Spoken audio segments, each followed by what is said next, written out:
Hello students, कल हम लोगों ने अपने हिंदी पाठ्य पुस्तक का दीवानों की हस्ती जो हमारी कविता है उसके पेज नंबर 7 पे जो कविता की पंक्तियों का भावार्थ लिखना है, प्रसंग लिखना है और उससे 2 प्रश्न देने थे, वो हमने कल 2 सॉल्व किया था।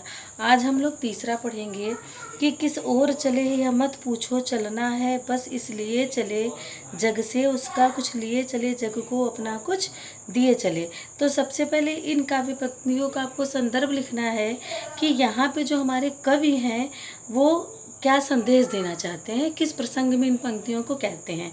तो जब इन दोनों लाइन को हम ध्यान से पढ़ेंगे तो हमें ये स्पष्ट हो जाएगा कि यहाँ पे जो हमारे कवि हैं वह ये कह रहे हैं कि हमें आगे बढ़ते रहना है और सिर्फ आगे बढ़ते रहना है, मतलब हमें सदैव अपने पथ पर अग्रसर रहना है।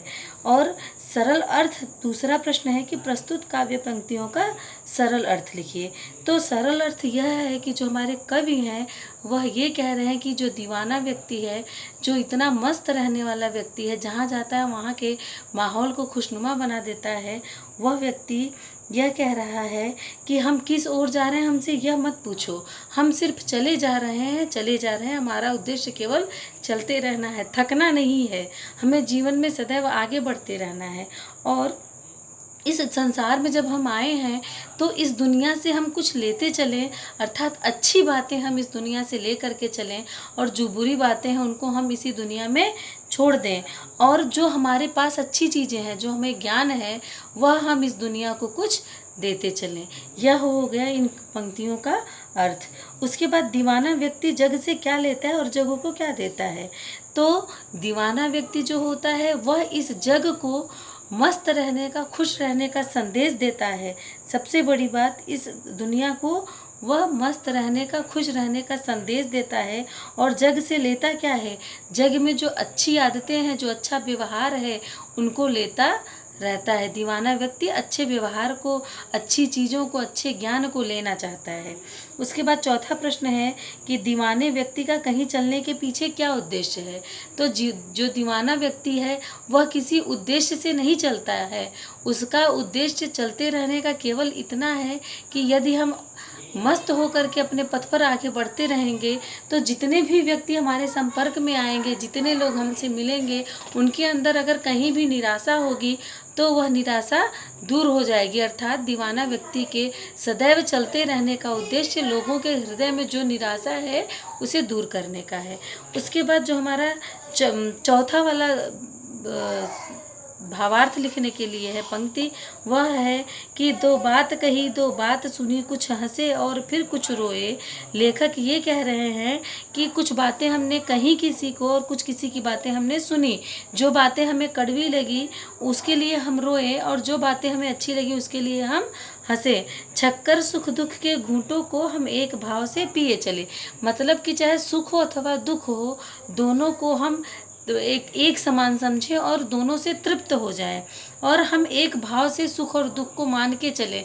ऐसा नहीं है कि सुख आए तो हम बहुत खुश हो जाएं और जब दुख आ जाए तो हम बहुत निराश हो जाएं।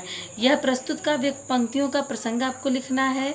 तो यहाँ पर कवि जो है, जो दीवाना व्यक्ति है, वह सुख और दुख को एक समान बताने का प्रयास कर रहा है और यह संदेश देना चाहता है कि सुख और दुख में सदैव एक समान रहना चाहिए। ठीक अर्थ मैंने बता ही दिया। दीवाना व्यक्ति सुख दुख का अनुभव कैसा करता है। तो जो दीवाना व्यक्ति है वह सुख और दुख का अनुभव एक समान करता है। ऐसा नहीं कि उसे सुख मिल जाता है तो वह बहुत प्रसन्न हो जाता है और उसे जब दुख मिल जाता है तो वह बहुत कष्ट में हो जाता है, उसको बहुत दुख हो जाता है, ऐसा नहीं है। जो हमारे कवि हैं, जो दीवाना व्यक्ति है, वह हर परिस्थिति में खुश रहना चाहता है। और प्रस्तुत काव्य पंक्तियों की भाषा और मूल भाव लिखिए। तो इसकी भाषा सरल है, इजीली है, हमें तुरंत समझ में आ जाती है और इसका मूल भाव यही है कि हमें सदैव एक समान रहना चाहिए।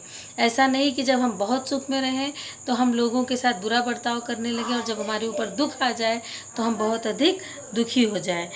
फिर उसके बाद जो हमारा पांचवा पंक्ति है जिसका अर्थ हमको लिखना है, वह है कि हम भिखमंगों की दुनिया में स्वच्छंद लुटाकर प्यार चले। मतलब कि यह दुनिया भिखमंगों की है, यह सदैव आपसे कुछ न कुछ मांगती रहेगी, देना नहीं चाहती है। तो आप इस दुनिया में जब आए हैं तो खुशी खुशी बिना किसी हिचकिचाहट के बहुत कुछ लुटाते चलिए। और हम एक निशानी सी उर में अपने हृदय में हम एक ऐसी निशानी लेकर के जा रहे हैं कि अगर हमें असफलता मिले तो हम उसे उसे भार समझ करके अपने ही हृदय में रख लें। और जो हमारे अंदर अच्छी चीज़ें हैं उसे हम इस दुनिया में लुटा दें। तो प्रसंग आप लोग लिख लेंगे।